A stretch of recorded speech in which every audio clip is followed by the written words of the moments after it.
Hey, so I'm Dr. Rory Alter, and I am a physical therapist, competitive powerlifter, and barbell coach. Today I'm just going to talk a little bit about how I got into doing what I do. A lot of physical therapy students or new grads in the physical therapy world contact me, very interested in the practice that I've developed, the mix of general physical therapy practice, incorporating the barbells into rehab, and also working with competitive powerlifters both on the rehab end and the programming coaching end. So I thought I would make a video explaining kind of how I got into what I do now, and like the step-by-step process that got me to here I am today. I would not say that it was easy. I would not say that it happened overnight.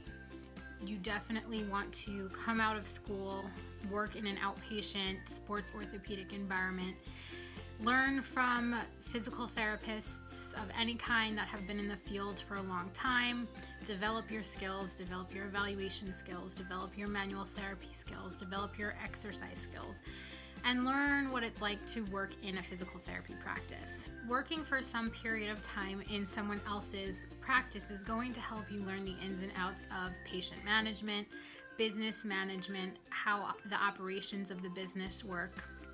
And it also will allow you to develop some type of income while you are developing your skills outside of the outpatient physical therapy practice.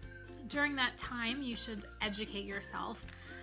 Find resources that you find valuable, that you believe in, that you endorse. The two things that I felt very confident in learning about and exploring and becoming certified in were active release techniques. So I became full body certified over the course of a 3-year period.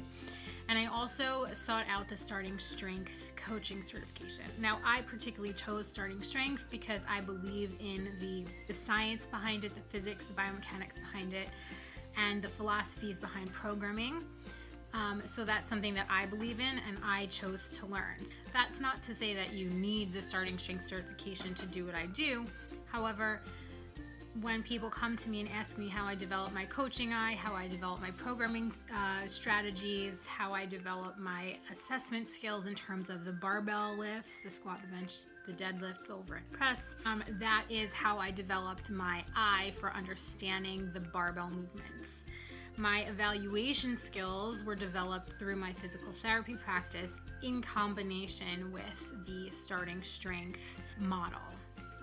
At some point, I started off coaching people for free so that I could develop my skills and develop a referral source. So if I coach someone for free, they would tell their friend that, or their mom, or their brother, that I was their coach or their physical therapist, and they would refer someone to me.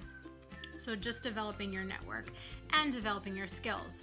What's to say 5 years ago I could charge how much I'm charging now when my skills weren't as good then as they are now. So you have to spend time doing a lot of work, probably for free, to develop your abilities outside of what you learn in school to go into this realm that I've gone into.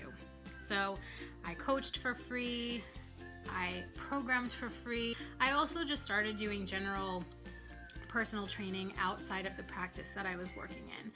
And I was charging for that. That developed my clientele outside of the practice that I was in.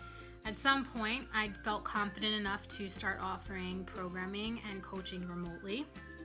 I charged not a ton of money initially, and then every couple of months, the more clients I had, the more confident I felt, the more I felt that I was qualified to do what I was doing, I started to raise my prices, and people paid for it because they were referred that I was someone that they could trust to provide them with a service that was quality based. So I started to charge, hustled hard. I was working full time at an outpatient orthopedic practice. I was seeing personal training clients before or after I was training. I was doing remote coaching. I was doing remote programming. So I was working like 5:30. I was waking up at like 5 o'clock in the morning and usually going to bed around 12:30 at night because I was hustling hard. Hustling enough to develop enough work outside the private practice that I was working in full-time to then feel confident enough to start looking for a part-time job. At that point that I found a part-time job, I gave my 2 weeks notice to the outpatient orthopedic practice that I was at full-time and started working part-time at another outpatient orthopedic physical therapy practice so that I could then take the time that I wasn't working at the outpatient orthopedic practice to continue to develop my own personal business. During the time that I was working at the part-time practice, I found a gym that was set up very well for the services that I provide not only in my physical therapy practice, but in barbell training as well, because those things I do together. So I needed a facility that had everything that I needed, plus space for me to work on clients, evaluate clients and whatnot. So I found a gym, worked out a deal. At first it was on a per client basis, pay a fee per client that you bring in. And then ultimately down the line, it turned into just paying a fee per month for bringing in clients, seeing whatever clients I want at that gym, being able to keep some equipment there. Although the gym has enough equipment that I don't really need to keep much of my own, you need an NPI number, and I would recommend working with a medical biller to help you set up everything that you need to bill insurance. Personally, I am out of network. In New York, the reimbursement rates for in-network insurance in terms of physical therapy is very low, and for the services that I provide, I don't feel like it's adequate. I would need to see 5 to 6 patients an hour in order to make any type of substantial money for what I'm doing, and I'm one person. I'm not going to see 5 people an hour. Part of the reason that people come to see me is specifically for my eye, my hand, and my ability to correct things in the moment. So if I'm working with 5 people at a time, how can I do that? So I have a medical biller who does my billing out of network only. So if a person doesn't have out of network benefits, they will pay out of pocket if they want to see me. I use WebPT. I'm not really sure it's the best electronic medical record system. My medical biller is not physically near me. I work with her remotely as well. So I'm a one-man show. It's definitely doable. At first it's hard, you hustle hard, but when you get your systems in place, things become a lot easier. At some point, you might want to hire someone. I'm not at the point where I want to hire anyone because I don't feel like I have found a physical therapist who meets the criteria of the services that I'm providing in terms of hands-on manual skill and the eye in terms of evaluating and teaching appropriate barbell movements. So if you're that physical therapist, please feel free to contact me and we can talk.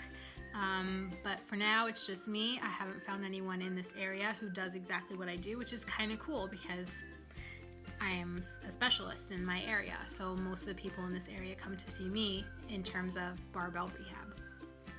So that's kind of cool, finding your niche, being the missing link in the market for physical therapy in your area. Running a physical therapy practice on your own doesn't really cost a lot of money if you find the right place and right gym to work out of.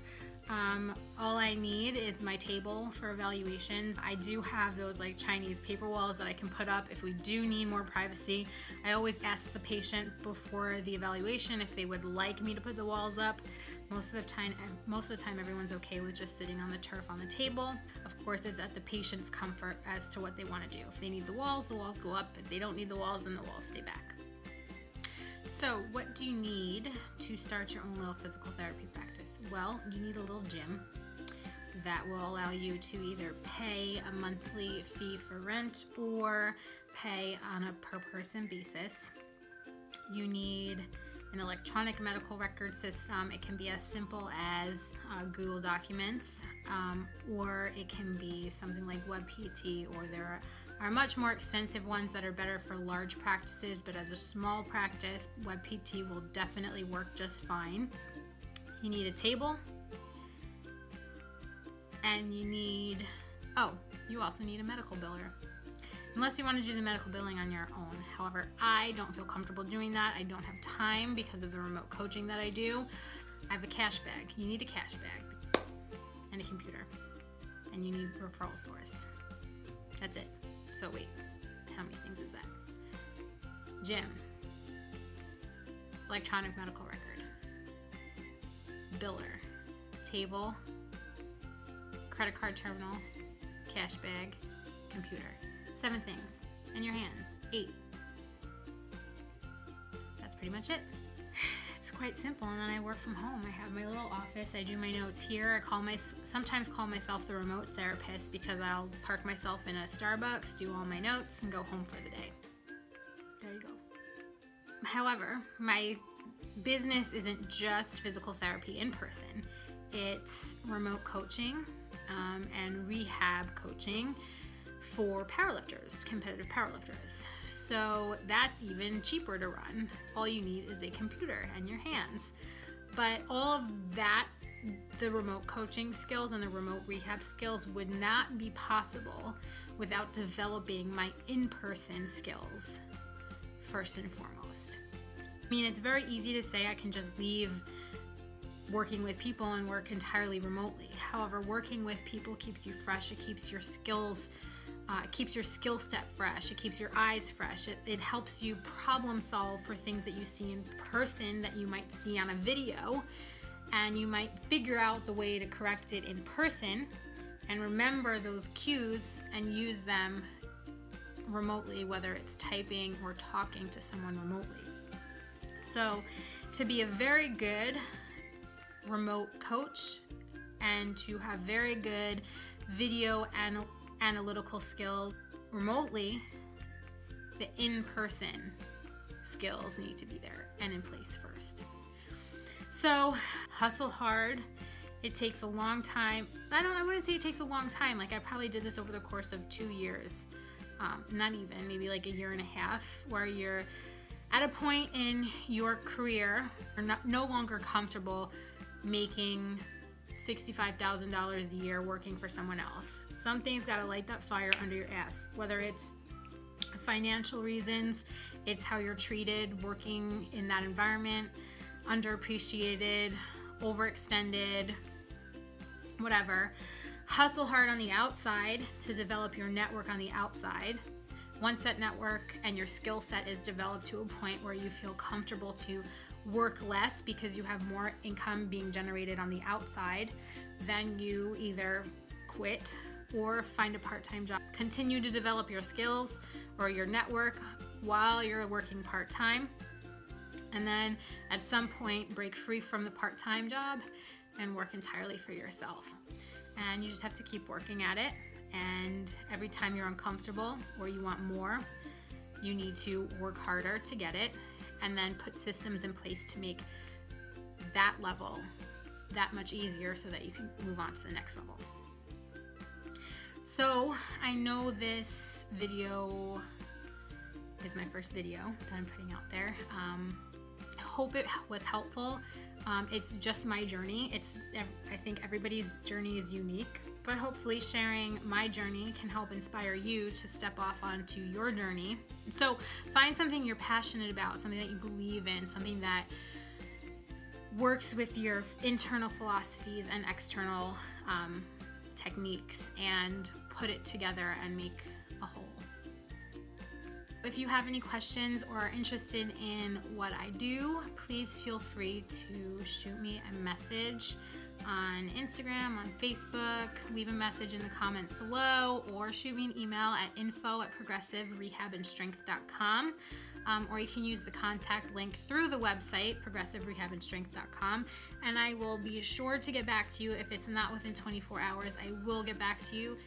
That's it. That's the story of me and Progressive Rehab and Strength, how it came to fruition, and I hope my little story helped you get some ideas on how you want to move forward with your career.